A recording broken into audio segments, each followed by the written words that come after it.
ceux qui restent endurcis et incrédules. Quand vous prouvez à des gens qui ont visiblement besoin d'aide que vous avez le pouvoir de les sauver d'une fin tragique et qu'ils refusent de vous écouter, que reste-t-il à faire?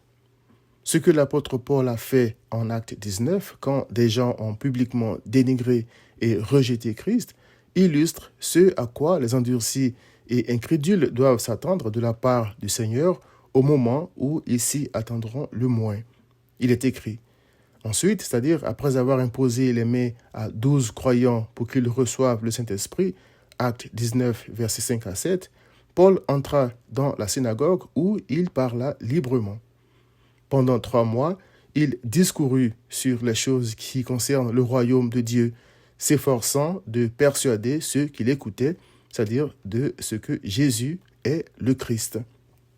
Mais comme quelques-uns restaient endurcis et incrédules, décriant devant la multitude la voix du Seigneur, il se retira d'eux, sépara les disciples et enseigna chaque jour dans l'école d'un nommé Tyrannus. Cela dura 2 ans, de sorte que tous ceux qui habitaient l'Asie, juifs et grecs, entendirent la parole du Seigneur. Acte 19, versets 8 à 10. Ce passage m'a rappelé la parabole du blé et de l'ivraie pour 2 raisons. Premièrement, Paul n'a pas cherché à arracher l'ivraie, voir Matthieu 13, 28. Il s'est retiré des endurcis et incrédules et a séparé d'eux les disciples. Christ dira à ses anges: arrachez d'abord l'ivraie et liez-la en gerbe pour la brûler, mais amassez le blé dans mon grenier. Matthieu 13, verset 30. Bénis soient ceux qui, par Dieu, reçoivent Christ. Il est écrit: heureux tous ceux qui se confient en lui, c'est-à-dire en Christ. Psaume 2, verset 12. En se retirant de ces hommes endurcis et incrédules qui, dans une synagogue censée être la maison de Dieu, s'opposaient à Christ, Paul a illustré ce que le Seigneur leur dira, c'est-à-dire: je ne vous ai jamais connu, retirez-vous de moi, vous qui commettez l'iniquité, c'est-à-dire tout ce qui ne glorifie pas Christ. Voir Matthieu 7, verset 23.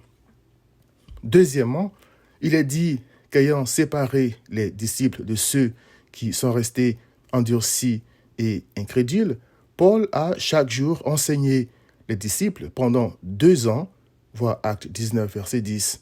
Or, Paul n'enseignait rien d'autre que Jésus-Christ et Jésus-Christ crucifié, voir 1 Corinthiens 2, verset 2. Dans la parabole du blé et de l'ivraie, Christ ordonne aux anges d'amasser le blé dans son grenier.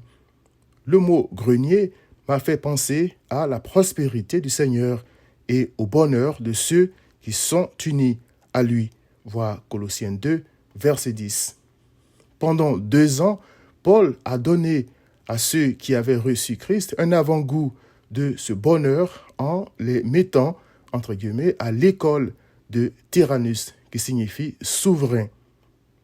Ce nom m'a aussi fait penser à Christ, le maître absolu de l'univers, voir Matthieu 28, verset 18.